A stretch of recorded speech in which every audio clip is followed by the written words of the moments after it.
Hello, എല്ലാവർക്കും P K ലേണിംഗ്സിൻ്റെ PVQ സീരീസിലേക്ക് സ്വാഗതം. കഴിഞ്ഞ ക്ലാസ്സുകളിൽ നമ്മൾ 2020 വർഷത്തിൽ PSC കെമിസ്ട്രി എന്ന് പറയുന്ന വിഷയവുമായിട്ട് ബന്ധപ്പെട്ടുകൊണ്ട് പല പല ടോപ്പിക്കുകളിലായിട്ട് ചോദിച്ചിട്ടുള്ള കാര്യങ്ങളൊക്കെ തന്നെയും ഡിസ്കസ് ചെയ്ത് പോയി. അപ്പോൾ ഇന്നത്തെ ക്ലാസ്സിൽ നമ്മൾ അതിൻ്റെ ബാക്കിയായിട്ടുള്ള 9ാമത്തെ ഒരു ഭാഗമാണ് നമ്മൾ നോക്കാനായിട്ട് പോകുന്നത്. ഇന്നത്തെ ക്ലാസ്സിൽ നമ്മൾ പ്രധാനമായിട്ടും മൂലകങ്ങൾ അല്ലെങ്കിൽ എലമെൻറ്റ്സ്, അതേപോലെ തന്നെ രാസപ്രവർത്തനങ്ങൾ തുടങ്ങിയിട്ടുള്ള ടോപ്പിക്കുകളിൽ നിന്നുമുള്ള ചോദ്യങ്ങളാണ് ഡിസ്കസ് ചെയ്യാനായിട്ട് പോകുന്നത്. റെഡിയല്ലേ? ക്ലാസ്സിലേക്ക് പോകാം. ആദ്യമായിട്ട് നമ്മൾ മൂലകങ്ങൾ അല്ലെങ്കിൽ എലമെൻറ്റ്സ് എന്ന് പറയുന്ന ടോപ്പിക്കുമായിട്ട് ബന്ധപ്പെട്ടുകൊണ്ട് 2020 വർഷത്തിൽ ചോദിച്ചിട്ടുള്ള ചോദ്യങ്ങളാണ് ഡിസ്കസ് ചെയ്യാനായിട്ട് പോകുന്നത്. അപ്പോൾ നമ്മുടെ ആദ്യത്തെ ചോദ്യം എന്ന് പറയുന്നത് ഇതാണ്. ഇത് 11/2020 എന്ന് പറയുന്ന ആ ഒരു ചോദ്യ പേപ്പറിൽ ചോദിച്ചിട്ടുള്ള ചോദ്യമാണ്.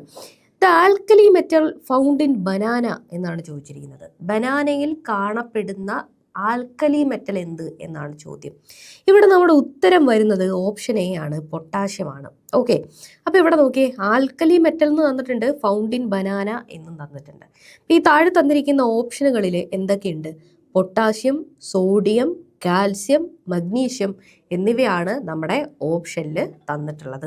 അപ്പോൾ ഓരോന്നായിട്ട് നമുക്ക് പരിശോധിക്കാം. അപ്പോൾ എന്താണ്? പൊട്ടാഷ്യമാണ് നമ്മുടെ ഉത്തരം. ബനാനയിൽ കാണപ്പെടുന്ന ആൽക്കലി മെറ്റലാണ് എന്തെന്ന് പറയുന്നത്? പൊട്ടാഷ്യം എന്ന് പറയുന്നത്. പൊട്ടാഷ്യം K എന്ന് പറയുന്ന സിമ്പിൾ വെച്ചിട്ട് നമ്മൾ ഡിനോട്ട് ചെയ്യാറുണ്ട്. ഇത് ഒരു എസെൻഷ്യൽ ആയിട്ടുള്ളൊരു മിനറലാണ്. നമുക്ക് ശരീരത്തിന് നല്ലതാണ്. കഴിച്ചു കഴിഞ്ഞാൽ ഇതൊരു ആൽക്കലി മെറ്റലാണ്. അതായത് ഈ പറയുന്ന ജൈവ വസ്തുക്കളിലൂടെ, നമ്മുടെ ഈ പറയുന്ന പഴത്തിലൂടെയും അങ്ങനെയൊക്കെ നമ്മുടെ ശരീരത്തിൽ എത്തുന്ന നമുക്ക് ആവശ്യമുള്ള ഒരു മിനറലാണ് പൊട്ടാഷ്യം എന്ന് പറയുന്നത്. ഓക്കെ, അപ്പോൾ ഇതൊരു ഗ്രൂപ്പ് 1 എലമെൻ്റ് ആണ്. നമുക്കറിയാം, ഗ്രൂപ്പ് 1 ആൾക്കാരെല്ലാം ആൽക്കലി മെറ്റലുകളാണ്. Alkali metal.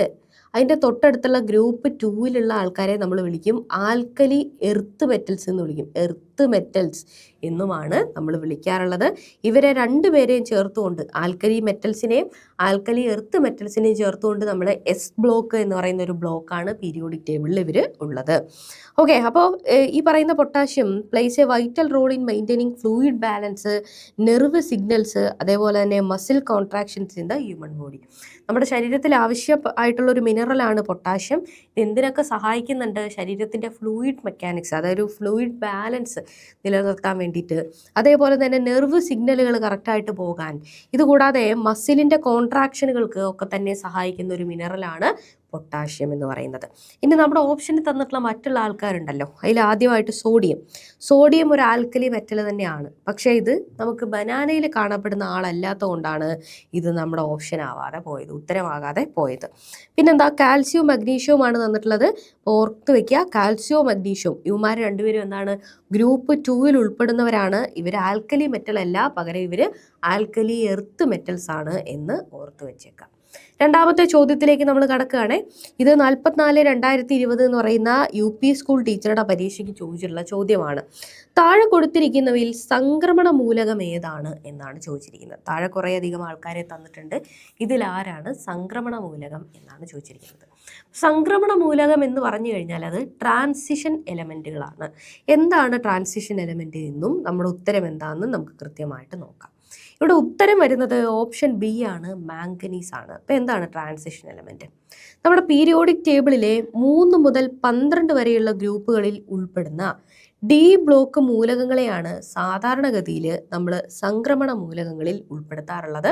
ഇവരെ നമ്മൾ ട്രാൻസിഷൻ എലമെൻറ്റ്സ് എന്നും വിളിക്കാറുണ്ട്. ഇതിനകത്ത് മാംഗനീസ് കണ്ടില്ലേ, മാംഗനീസ് ഒരു D ബ്ലോക്ക് എലമെൻ്റ് ആണ്. അപ്പോൾ അതിൻ്റെ ഇലക്ട്രോണിക് കോൺഫിഗറേഷൻ എഴുതുകയാണെങ്കിൽ ഇങ്ങനെയാണ് ഉണ്ടാവുക. അതിൻ്റെ ആറ്റോമിക് നമ്പർ 25 നമ്മൾ എഴുതുമ്പോഴത്തേക്കിനും ഈ രീതിയിലായിരിക്കും നമ്മൾ എഴുതുക. അപ്പോൾ നോക്കിയേ, ലാസ്റ്റത്തെ ഇത് വന്നിട്ട്, അതായത് 3p ഫില്ലായി കഴിഞ്ഞാൽ 4s 2 നിറഞ്ഞിട്ടേ 3d പോവുള്ളൂ.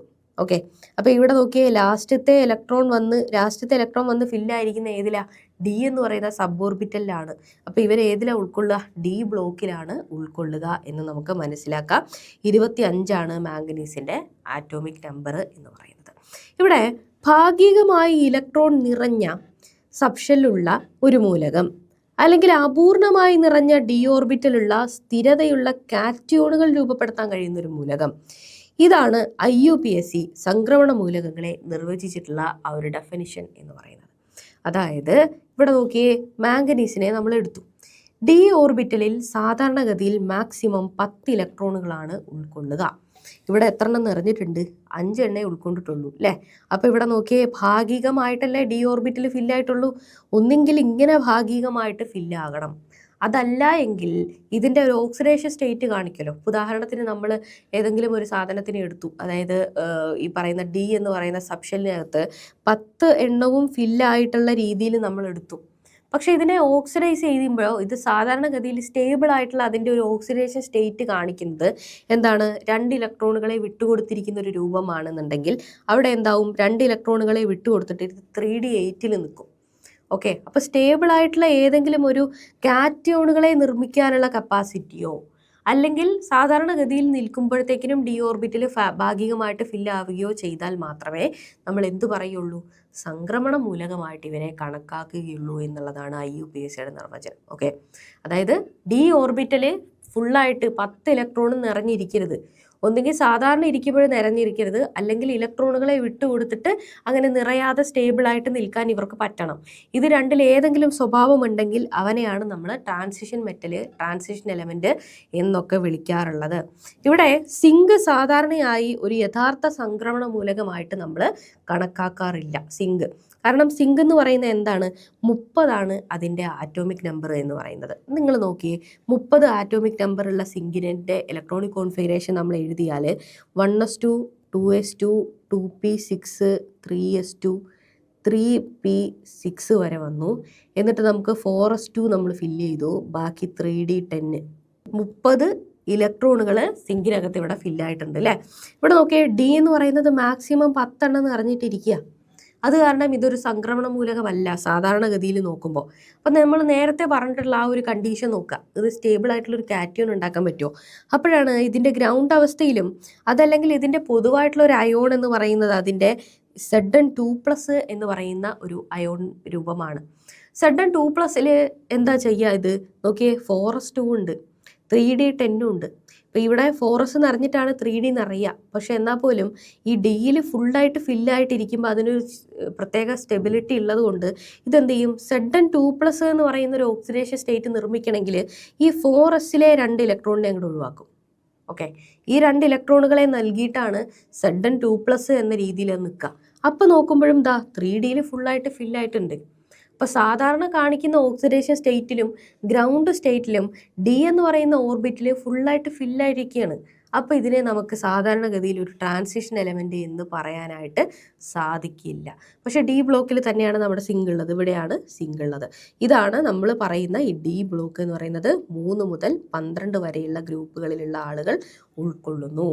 ഓക്കെ, അപ്പോൾ ഭാഗികമായിട്ട് ഇലക്ട്രോൺ നിറഞ്ഞ ഒരു സബ്ഷെല്ലുള്ള മൂലകം, അപൂർണമായി ഡി ഓർബിറ്റിലുള്ള സ്ഥിരതയുള്ള കാറ്റയോണുകൾ രൂപപ്പെടുത്താൻ കഴിവുള്ള മൂലകം, ഇതിനെയാണ് നമ്മൾ ട്രാൻസിഷൻ എലമെൻറ്റ് എന്ന് വിളിക്കുക.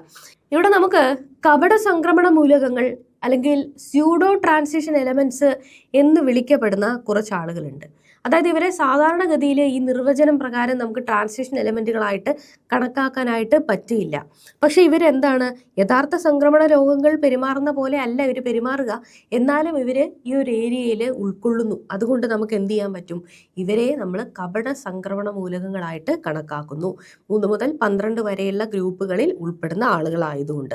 ഓക്കെ, അപ്പോൾ ഡി ബ്ലോക്ക് മൂലകങ്ങളാണ്. ഡി ബ്ലോക്ക് മൂലകങ്ങളെ പോലെ ഇവർ പെരുമാറും, പക്ഷേ സംക്രമണ മൂലകങ്ങളായിട്ട് നമ്മൾ കണക്കാക്കില്ല. അതായത് ഗ്രൂപ്പ് 12ലുള്ള ലോഹങ്ങൾ, സിങ്ക്, കാഡ്മിയം, മെർക്കുറി, കാരണം ഇവരുടെയൊക്കെ ഡി ഓർബിറ്റുകൾ പൂർണ്ണമായിട്ടും നിറഞ്ഞിരിക്കുകയാണ്, D10 ഫില്ലായിരിക്കുകയാണ്. അവരുടെ ഗ്രൗണ്ട് അവസ്ഥയിലും പൊതു അയോണുകളായിട്ടിരിക്കുന്ന അവസ്ഥയിലും ഈ ഡി ഓർബിറ്റലുകൾ ഫുള്ളായിട്ട് ഫില്ലായിട്ടിരിക്കും. അതുകൊണ്ട് ഇവർ ഡി ബ്ലോക്കിലാണ്, പക്ഷേ അവർ സംക്രമണ മൂലകങ്ങൾ അല്ല. ഈ ട്രാൻസിഷൻ എലമെൻറ്റുകൾ ഉണ്ടല്ലോ, സംക്രമണ മൂലകങ്ങൾ, അവർക്ക് കുറേയധികം പ്രത്യേകതകളുണ്ട്. ആ പ്രത്യേകതകളാണ് ഒന്നിലധികം ഓക്സീകരണാവസ്ഥകൾ ഇവർ കാണിക്കും. അതായത് ഇപ്പോൾ അയണിൻ്റെ കാര്യം എടുക്കുകയാണെങ്കിൽ 2 ഇലക്ട്രോണുകളെ വിട്ടുകൊടുത്തുകൊണ്ട് Fe2+ എന്നുള്ള ഓക്സീകരണാവസ്ഥയിൽ നിൽക്കും. 3 ഇലക്ട്രോണുകളെ വിട്ടുകൊടുത്തുകൊണ്ട് Fe3+ എന്നുള്ള ഓക്സീകരണാവസ്ഥയിൽ നിൽക്കും. ഇപ്പോൾ നമ്മൾ നേരത്തെ കണ്ട മാംഗനീസ് ആണെങ്കിലും അത് എടുത്തു കഴിഞ്ഞാൽ +2 +3 അങ്ങനെ പലതരത്തിലുള്ള ഓക്സിഡേഷൻ സ്റ്റേറ്റുകൾ ആര് കാണിക്കും? ഈ പറയുന്ന ട്രാൻസിഷൻ എലമെൻറ്റുകൾ കാണിക്കും. ഇതുകൂടാതെ നിറമുള്ള സംയുക്തങ്ങൾ ഉണ്ടാക്കാൻ കപ്പാസിറ്റിയുള്ള ആളുകളാണ് ട്രാൻസിഷൻ എലമെൻറ്റുകൾ എന്ന് പറയുന്നത്. അതിൻ്റെ കാരണം ഇവരുടെ ഇൻകംപ്ലീറ്റ് ആയിട്ടുള്ള ഡി എന്ന് പറയുന്ന ഒരു ഓർബിറ്റിൽ തന്നെയാണ്. ട്രാൻസിഷൻ എലമെൻറ്റ് എന്ന് നമ്മൾ വിളിക്കണമെങ്കിൽ തന്നെ ഡി ഓർബിറ്റിൽ ഫുള്ളായിട്ട് ഫില്ലാവരുത്. അപ്പോൾ അത് ഇൻകംപ്ലീറ്റ് ആയിട്ടിരിക്കുകയാണ് അല്ലേ.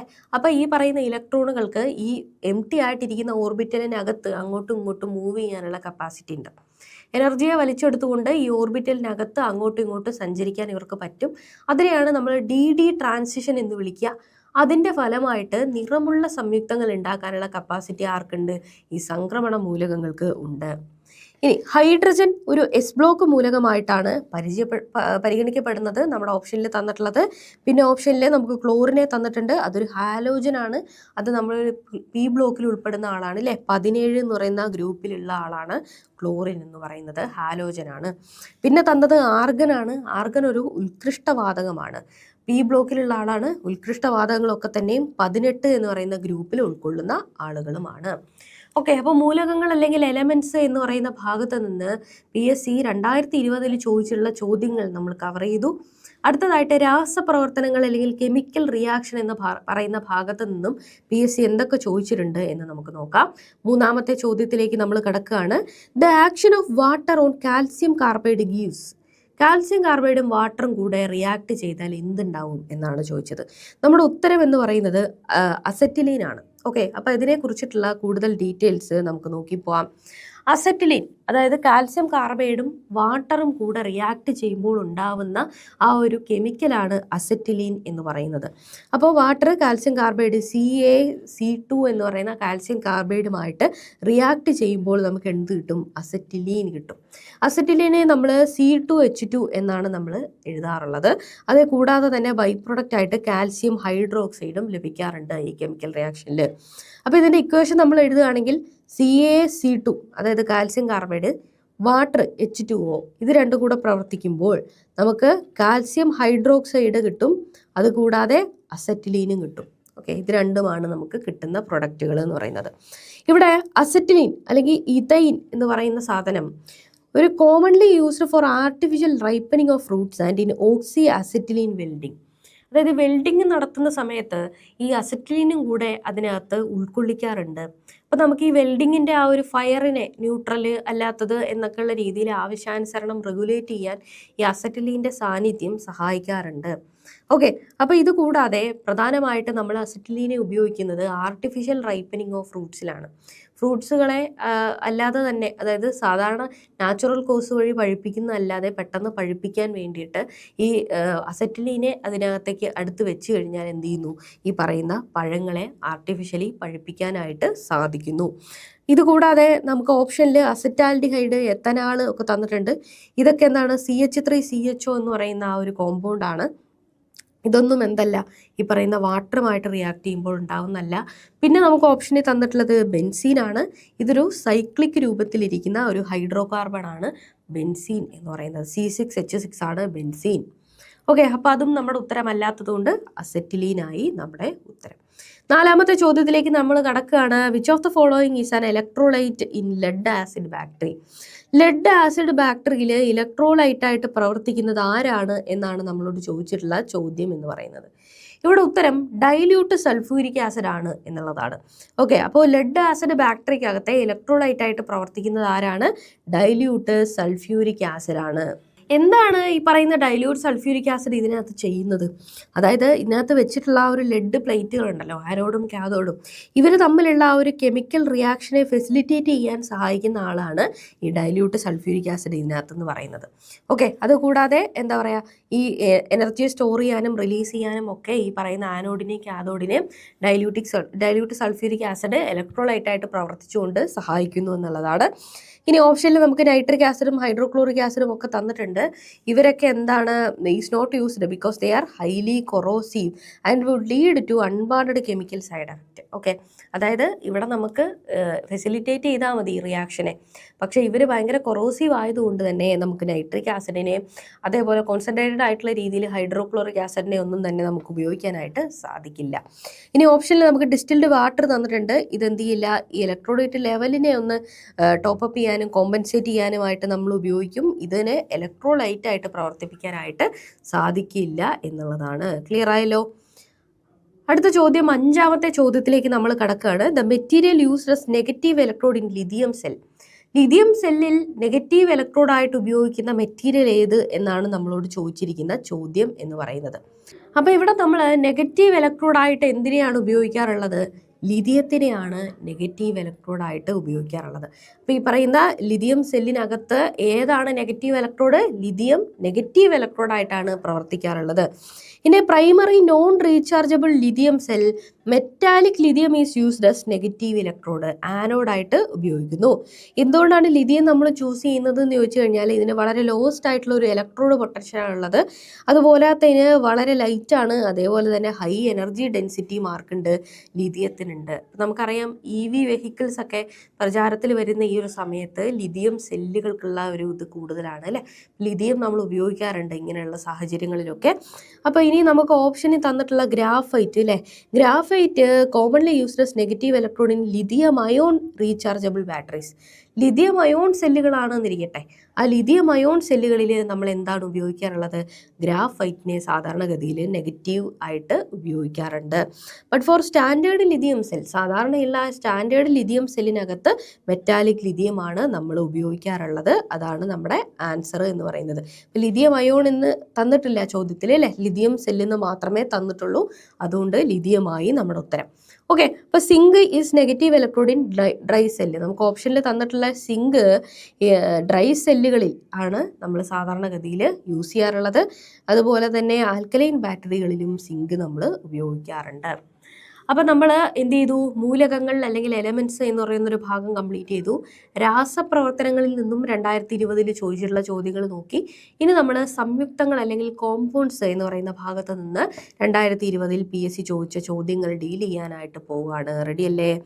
6ാമത്തെ ചോദ്യത്തിലേക്ക് നമ്മൾ കടക്കുകയാണ്. NPK value of a fertiliser denotes the nitrogen, phosphorus and potassium contents in terms of dash respectively. നമുക്കറിയാം NPK എന്ന് പറയുന്ന ഒരു വളം, ഫെർട്ടിലൈസറായിട്ട് യൂസ് ചെയ്യുന്ന NPK എന്ന് പറഞ്ഞാൽ തന്നെ എന്താണ്? അത് നൈട്രജൻ, ഫോസ്ഫറസ്, പൊട്ടാഷ്യമാണ് അല്ലേ. നൈട്രജൻ, ഫോസ്ഫറസ്, പൊട്ടാഷ്യം, ഇതാണ് NPK വളം എന്ന് പറയുന്നത് തന്നെ. ഇതിനകത്തുള്ള ആ ഒരു കണ്ടൻസിൻ്റെ അളവ്, ഇത് നമ്മൾ എന്തിൻ്റെ അടിസ്ഥാനത്തിലാണ് നമ്മൾ എടുക്കാറുള്ളത് എന്നാണ് നമ്മുടെ ചോദ്യം. അപ്പോൾ ഇവിടെ നമ്മുടെ ഉത്തരം വരുന്നത് എന്താണ്? എലമെൻ്ററി നൈട്രജൻ P2O5 K2O എന്നുള്ളതാണ് നമ്മുടെ ഉത്തരം വരുന്നത് എന്ന് പറയുന്നത്. അപ്പോൾ നോക്കാം നമുക്ക് അതിൻ്റെ ഡീറ്റെയിൽസിനെ കുറിച്ച്. NPK എന്ന് പറയുന്ന ആ ഒരു ഫെർട്ടിലൈസർ, അതിൻ്റെ പറയുന്ന പോലെ തന്നെ എന്താണുള്ളത്? നൈട്രജൻ, ഫോസ്ഫറസ്, പൊട്ടാഷ്യം, ഇവർ 3 പേരുമാണുള്ളത്. ഇതിനകത്ത് പെർസെൻറ്റേജ് വാല്യൂസ് ബൈ വെയിറ്റ് അതിനകത്ത് കൊടുത്തിട്ടുണ്ടാവും. ഈ പറയുന്ന 3 പ്രൈമറി ന്യൂട്രിയൻസിൻ്റെയും അളവ് എന്താണ് എന്നുള്ളത് പെർസെൻറ്റേജ് ലെവലിൽ അതിൽ കൊടുത്തിട്ടുണ്ടാവും. ഇതിനകത്ത് nitrogen expressed as the percentage of elemental nitrogen. ഇതിനകത്ത് നൈട്രജനെ മാത്രമാണ് എന്ത് ചെയ്യാറുള്ളത്? എലമെൻ്റൽ നൈട്രജൻ്റെ അളവ് എത്രയാണ് എന്ന രൂപത്തിൽ പറയാറുള്ളത്. അത് കഴിഞ്ഞാൽ ഫോസ്ഫറസ് ആണുള്ളത് അല്ലേ. നൈട്രജൻ പറഞ്ഞു, നൈട്രജൻ നമ്മൾ എലമെൻ്ററി രൂപത്തിൽ പറഞ്ഞു. ഇനി അടുത്തത് അതിൽ അടങ്ങിയിട്ടുള്ളത് ഫോസ്ഫറസ് ആണ്. ഫോസ്ഫറസിൻ്റെ അളവ് എങ്ങനെയാണ് എക്സ്പ്രസ് ചെയ്യാറുള്ളത്?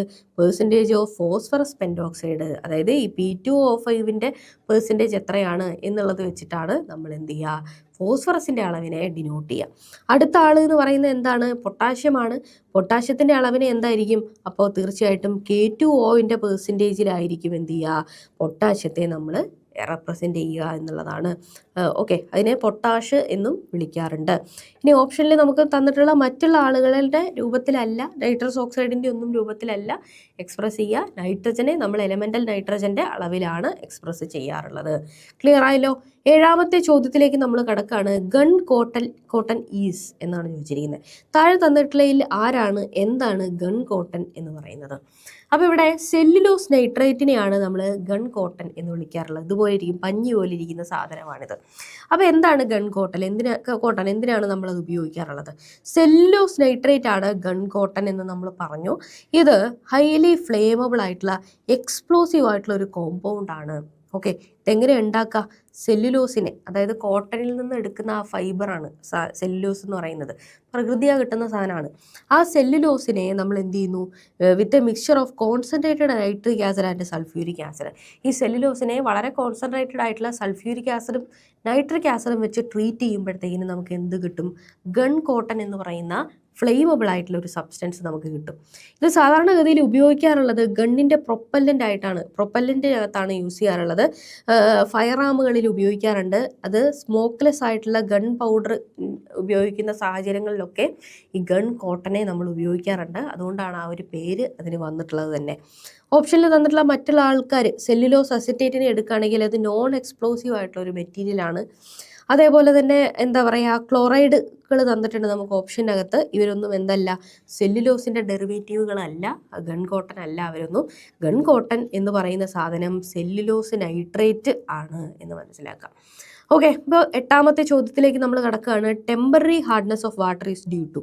നമ്മൾ കഴിഞ്ഞ പല ക്ലാസ്സുകളിലും പല കാര്യങ്ങളും ഡിസ്കസ് ചെയ്തപ്പോഴത്തേക്കിനും ടെമ്പററി ഹാർഡ്നെസ്സിനെ കുറിച്ചും പെർമനൻറ്റ് ഹാർഡ്നെസ്സിനെ കുറിച്ചും ഒക്കെ നമ്മൾ പഠിക്കുകയുണ്ടായി അല്ലേ? അപ്പോൾ ഇവിടെ ടെമ്പററി ഹാർഡ്നെസ് ഉണ്ടാവുന്നത് എന്തുകൊണ്ടാണ് എന്നുള്ള സെയിം ചോദ്യം തന്നെയാണ് ചോദിച്ചിട്ടുള്ളത്. കാൽസ്യം ബൈകാർബണേറ്റിൻ്റെ പ്രസൻസ് ആണ് എന്ത് ചെയ്യുന്നത്? വാട്ടറിനെ ടെമ്പററി ഹാർഡ്നെസ് എന്ന് പറയുന്ന ഒരു അവസ്ഥയിലേക്ക് കൊണ്ടുചെന്ന് എത്തിക്കുന്നത്. നമുക്ക് ടെമ്പററി ഹാർഡ്നെസ് എന്ന് പറയുന്ന അല്ലെങ്കിൽ പെർമനൻറ്റ് ഹാർഡ്നെസ് എന്ന് പറയുന്ന ഒരു ഭാഗം നമുക്ക് സാധാരണഗതിയിൽ കെമിസ്ട്രി ഇൻ എവറിഡേ ലൈഫ് എന്ന് പറയുന്ന ടോപ്പിക്കിൻ്റെ കീഴിൽ പഠിക്കാനുണ്ട്. എന്നിരുന്നാൽ പോലും കോമ്പൗണ്ട്സിനകത്ത് നമ്മൾ വളരെ ഇമ്പോർട്ടൻ്റ് ആയിട്ട് പഠിക്കുന്ന ഒരു കോമ്പൗണ്ടാണ് വാട്ടർ എന്ന് പറയുന്നത്. അപ്പോൾ വാട്ടറുമായിട്ട് ബന്ധപ്പെട്ടിട്ടും ഈ ഒരു ടോപ്പിക്ക് ചോദിക്കാൻ സാധ്യതയുണ്ട്. അതുകൊണ്ടാണ് ആ ചോദ്യത്തിനെ ഞാൻ എടുത്തിട്ട് ഇവിടെ ഉൾക്കൊള്ളിച്ചിട്ടുള്ളത്. ഓക്കെ, 11/2020 എന്ന് പറയുന്ന പരീക്ഷയ്ക്ക് ചോദിച്ചിട്ടുള്ള ചോദ്യമാണ് ഇതെന്ന് പറയുന്നത്. എന്താണ്? കാൽസ്യം ബൈകാർബണേറ്റിൻ്റെ പ്രസൻസ് ആണ് എന്ത് ചെയ്യുന്നത്? വാട്ടറിന് ഹാർഡ്നെസ് കൊടുക്കുന്നത് അല്ലേ? ടെമ്പററി ഹാർഡ്നെസ് കൊടുക്കുന്ന ആൾ കാൽസ്യം ബൈകാർബണേറ്റ് ആണ്. അപ്പോൾ എന്താ ടെമ്പററി ഹാർഡ്നെസ്സിന് കാരണം എന്താണ്? ഡിസോൾവ്ഡ് ആയിട്ടുള്ള ബൈകാർബണേറ്റുകളാണ്. ഇവിടെ ഓപ്ഷനിൽ കാൽസ്യം ബൈകാർബണേറ്റ് തന്നു, പകരം മഗ്നീഷ്യം ബൈകാർബണേറ്റ് തന്നിരുന്നെങ്കിലും ഉത്തരം ശരിയാണ്. ടെമ്പററി ഹാർഡ്നെസ് നൽകാൻ കാരണമാണ് ഈ പറയുന്ന കാൽസ്യം ബൈകാർബണേറ്റും മഗ്നീഷ്യം ബൈകാർബണേറ്റും ഒക്കെ തന്നെ എന്ന് പറയുന്നത്. ഓക്കെ, അപ്പോൾ ഇത് ടെമ്പററി എന്ന് വിളിക്കുന്നതിൻ്റെ കാരണം തന്നെ എന്താണ് ഈ ജലത്തിനെ നമ്മൾ തിളപ്പിച്ചു കഴിഞ്ഞാൽ നഷ്ടപ്പെടുന്ന ഹാർഡ്നെസ് ആണ് ടെമ്പററി ഹാർഡ്നെസ്. അപ്പോൾ ഹാർഡ് വാട്ടറിനകത്ത് നമ്മൾ കൊണ്ടുപോയിട്ട് സോപ്പ് പതപ്പിച്ച് കഴിഞ്ഞാൽ സോപ്പ് പതയില്ല. അപ്പോൾ നമുക്ക് മനസ്സിലാവും പത വരുന്നില്ല, ഈ സാധനത്തിന് ഹാർഡ്നെസ് ഉണ്ട് വാട്ടറിന് എന്ന് മനസ്സിലാവും. അപ്പോൾ ഇതിനെ വാട്ടറിനെ എടുത്ത് നമ്മൾ തിളപ്പിച്ച് കഴിഞ്ഞാൽ ഈ പറയുന്ന കാൽസ്യം ബൈകാർബണേറ്റ് ആണെങ്കിലും മഗ്നീഷ്യം ബൈകാർബണേറ്റ് ആണെങ്കിലും വാട്ടറിനകത്ത് ഇങ്ങനെ വെള്ള പൊടിയായിട്ട് ഇത് പ്രസിപ്പിറ്റേറ്റ് ആകും. അപ്പോൾ നമുക്ക് മനസ്സിലാവും ഇതിൻ്റെ ഹാർഡ്നെസ് മാറിയിട്ടുണ്ടെന്ന്. ഇങ്ങനെ തിളപ്പിച്ചാറ്റിയ വെള്ളം കൊണ്ടുവന്നിട്ട് നമ്മൾ അതിനകത്ത് സോപ്പ് പതപ്പിച്ചാൽ അത് പതയും, കാരണം അതിൻ്റെ ഹാർഡ്നെസ് പോയിട്ടുണ്ടാവും. ഓക്കെ, ഇനി സൾഫേറ്റുകളാണ് ഇതിനകത്ത് ഉണ്ടായിരുന്നത് എങ്കിൽ, കാൽസ്യം സൾഫേറ്റോ മഗ്നീഷ്യം സൾഫേറ്റോ ആയിരുന്നു ഉണ്ടായിരുന്നതെങ്കിൽ തിളപ്പിച്ചാറ്റിയാലൊന്നും ഇതിൻ്റെ ഹാർഡ്നെസ് പോവില്ല. തിളപ്പിച്ചാറ്റി കൊണ്ടുവന്ന് സോപ്പ് പതപ്പിച്ചാലും എന്ത് ചെയ്യില്ല, ഇത് പതയില്ല. അപ്പോൾ നമുക്ക് മനസ്സിലാവും ഇതിനകത്തുള്ളത് സൾഫേറ്റാണ്, ഇവൻ പെർമനൻറ്റ് ഹാർഡ്നെസ് ആണ്. നമ്മൾ വ്യക്തമായിട്ടുള്ള രീതിയിലുള്ള കെമിക്കൽ ട്രീറ്റ്മെൻറ്റുകൾ നടത്തിയാൽ മാത്രമേ പെർമനൻറ്റ് ഹാർഡ്നെസ് നീക്കം ചെയ്യാനായിട്ട് നമുക്ക് സാധിക്കുള്ളൂ. തിളപ്പിച്ചാറ്റിയാൽ അത് പോവില്ല. അപ്പോൾ ഈ ഹാർഡ് വാട്ടറിനകത്ത് പതയുന്ന ടൈപ്പ് ഓഫ് സോപ്പാണ് ഡിറ്റർജൻറ്റ് എന്ന് പറയുന്നത്. പ്രകൃതിക്ക് കുറച്ചും കൂടെ ദോഷകരമായിട്ടുള്ള സാധനമാണ് സോപ്പിനെ അപേക്ഷിച്ച് ഡിറ്റർജൻറ്റ്. പക്ഷേ ഡിറ്റർജൻറ്റ് ഈ പറയുന്ന ഹാർഡ് വാട്ടർ അവൈലബിൾ ആയിട്ടുള്ള സ്ഥലങ്ങളിലൊക്കെ തന്നെ തുണി കഴുകാൻ ഉപയോഗിക്കുന്ന ഒരു സാധനമാണ് ഡിറ്റർജൻറ്റ്. ഡിറ്റർജൻറ്റ് എന്ത് ചെയ്യും? ഹാർഡ് വാട്ടറിലാണെങ്കിലും പതയും എന്നുള്ളതാണ്. ക്ലിയർ ആയല്ലോ? അപ്പോൾ ബോയിൽ ചെയ്ത് കഴിഞ്ഞാൽ നഷ്ടപ്പെടുന്നതാണ് ഈ പറയുന്ന ടെമ്പററി ഹാർഡ്നെസ്. ബോയിൽ ചെയ്താലും നഷ്ടപ്പെടാത്തതാണ് പെർമനൻറ്റ് ഹാർഡ്നെസ് എന്ന് പറയുന്നത്. 9ാമത്തെ ചോദ്യത്തിലേക്ക് നമ്മൾ കടക്കുകയാണ്. In order to lower the temperature below 0 degree celsius the substance mixed with ices. സാധാരണഗതിയിൽ വാട്ടർ ഫ്രീസ് ചെയ്യുന്നത് 0 ഡിഗ്രി സെൽഷ്യസിലാണ്. ഇതിനെ നമുക്ക് കുറച്ചും കൂടെ താഴ്ന്ന താപനിലയിൽ നമുക്ക് ഈ വാട്ടറിനെ നമുക്ക് ഐസാക്കണം എന്ന് വിചാരിക്കാം. അതിന് നമുക്ക് എന്താ ചെയ്യാൻ പറ്റുക? അതിന് നമുക്ക് ഇതിൻ്റെ ഫ്രീസിങ് പോയിൻറ്റിനെ ലോവ് ചെയ്യണം. ഇങ്ങനെ ഫ്രീസിങ് പോയിൻറ്റിനെ ലോ ചെയ്യാനായിട്ട് സഹായിക്കുന്ന ലോവറിങ് ഓഫ് ഫ്രീസിങ് പോയിൻ്റ് എന്ന് പറയുന്ന ആ ഒരു പ്രതിഭാസത്തിന് കാരണമായിട്ട് സഹായിക്കുന്ന കുറേയധികം സാൾട്ടുകളുണ്ട്. നമ്മൾ കഴിഞ്ഞ പല ക്ലാസ്സുകളിലും നമ്മൾ പല കാര്യങ്ങളും ഡിസ്കസ് ചെയ്ത് പോയ സമയത്ത് നമ്മളവിടെ ഈ പറയുന്ന വാട്ടറിൻ്റെ ഈ പറയുന്ന വാഹനങ്ങളുടെയൊക്കെ തന്നെയും ഇതിനകത്ത് എന്താ പറയുക, റേഡിയേറ്ററിനകത്ത് ഈ ജലം കട്ട പിടിച്ച് വാഹനം കേടാവാണ്ടിരിക്കാൻ വേണ്ടിയിട്ട് നമ്മൾ അതിനകത്ത് എന്ത് ചെയ്യാറുണ്ട്, പല മിക്സ്ചറുകളും ഉൾക്കൊള്ളിക്കാറുണ്ട്, അതിനകത്തേക്ക് ചേർക്കാറുണ്ട്, ആൻറ്റി ഫ്രീസിങ് ആയിട്ടുള്ള ഏജൻസ് ചേർക്കാറുണ്ട് എന്ന് നമ്മൾ പഠിക്കുകയുണ്ടായി അല്ലേ. ഇവിടെ ലോവറിങ് ഓഫ് ഫ്രീസിങ് പോയിന്റ് എന്ന് പറയുന്ന തത്വം തന്നെയാണ് അവിടെയും ഇവിടെയും ഉപയോഗിക്കുന്നത്. പക്ഷേ ഇവിടെ എന്ത് ചെയ്യണം, 0°C കാട്ടി താഴെയുള്ള ഒരളവിൽ നമുക്ക് എന്ത് ചെയ്യണം, ഈ പറയുന്ന ഐസിനെ നമുക്ക് കട്ടിയാക്കി ഐസാക്കി എടുക്കണം. 0°C ഐസ് ആവരുത്, അതിൻ്റെ താഴെ ഐസ് ആവണം. ഈ പ്രതിഭാസമാണ് ലോവറിങ് ഓഫ് ഫ്രീസിങ് പോയിന്റ്.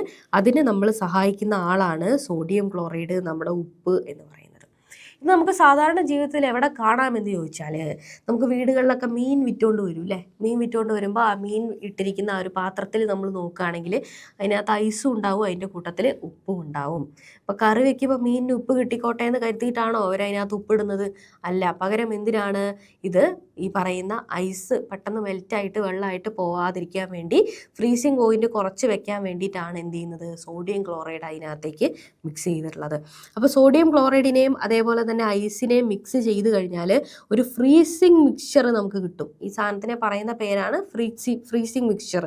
അപ്പോൾ എന്താണ് ഇവിടെ ഫ്രീസിങ് പോയിന്റിൻ്റെ ഡിപ്രഷൻ എന്ന് പറയുന്ന ആ ഒരു സയൻസ് തത്വമാണ് നമ്മളവിടെ ഉപയോഗിച്ചിട്ടുള്ളത്.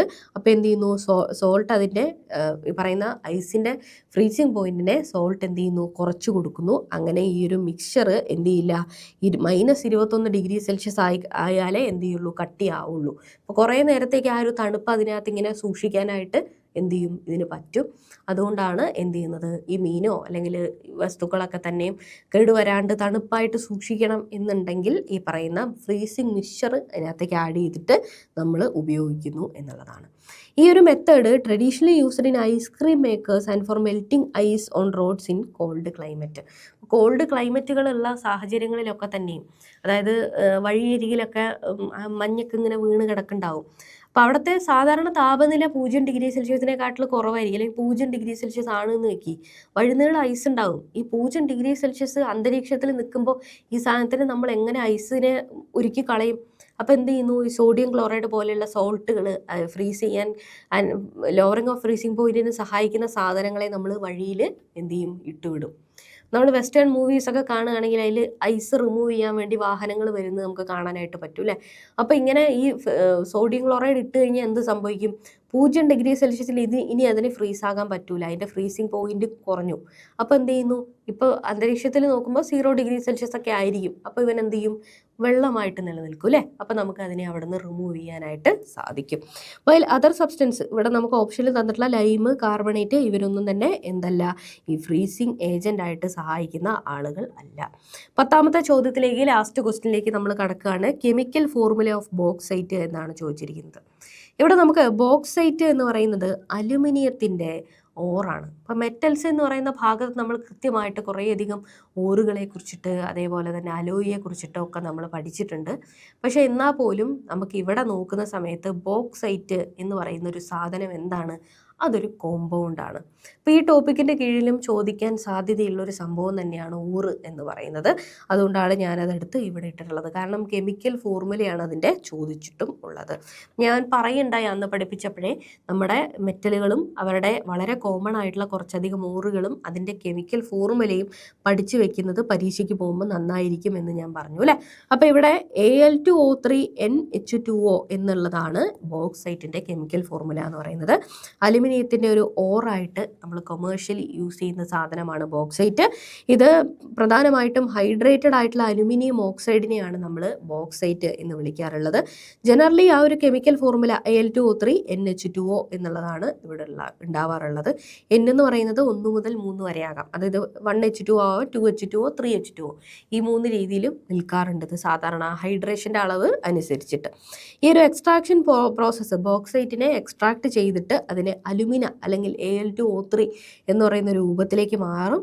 എന്നിട്ട് അതിനെ ബെയർ പ്രോസസ്സ് ഉപയോഗിച്ചുകൊണ്ട് ഇലക്ട്രോളിസിസ് ഒക്കെ ചെയ്തിട്ടാണ് പ്യുവർ അലുമിനിയം നമ്മൾ എടുക്കാറുള്ളത് അതിൽ നിന്നും.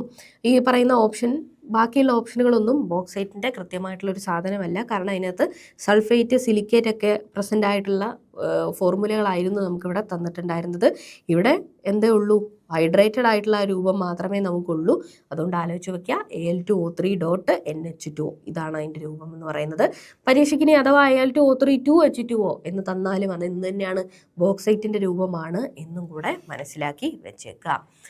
ഓക്കെ, അപ്പോൾ ഇന്നത്തെ ഈ ഒരു ക്ലാസ്സിൽ നമ്മൾ 2020 വർഷത്തിൽ PSC എലമെൻറ്റുകൾ, അതേപോലെ തന്നെ കെമിക്കൽ റിയാക്ഷനുകൾ, അത് കഴിഞ്ഞ് കോമ്പൗണ്ട്സ്, ഈ 3 ടോപ്പിക്കിൽ നിന്നും ചോദിച്ചിട്ടുള്ള ചോദ്യങ്ങൾ പരിചയപ്പെട്ടു. ഇനി കോമ്പൗണ്ട്സ് എന്ന് പറയുന്ന ഭാഗത്ത് നിന്ന് കുറച്ച് ചോദ്യങ്ങളും കൂടെ PSC ചോദിച്ചിട്ടുണ്ട്. അത് അടുത്ത ക്ലാസ്സിൽ ഡിസ്കസ് ചെയ്യുന്നതോടെ 2020 വർഷത്തിലെ കെമിസ്ട്രി എന്ന് പറയുന്ന വിഷയത്തിൽ നിന്നുമുള്ള സകല ചോദ്യ പേപ്പറും നമ്മൾ ഡിസ്കസ് ചെയ്ത് കഴിഞ്ഞു എന്നുള്ളതാണ്. അത് കഴിഞ്ഞ് തീർച്ചയായിട്ടും നമുക്ക് 2021 വരും വർഷങ്ങളിലെയൊക്കെ തന്നെ ചോദ്യങ്ങൾ ഡിസ്കസ് ചെയ്യാനുണ്ട്. അപ്പോൾ ഈ ചോദ്യങ്ങൾ പഠിക്കുന്നതോടൊപ്പം അതിൻ്റെ റിലേറ്റഡ് ഫാക്റ്റ് കൂടെ വളരെ കൃത്യമായിട്ട് മനസ്സിലാക്കി തന്നെ പഠിക്കാനായിട്ട് ശ്രമിക്കുക. പരീക്ഷയ്ക്ക് നമുക്കത് ഉപകാരപ്പെടും. അടുത്ത ക്ലാസ്സിൽ ബാക്കിയുള്ള ചോദ്യങ്ങളുമായിട്ട് നമുക്ക് വീണ്ടും കണ്ടുമുട്ടാം. Thank you all.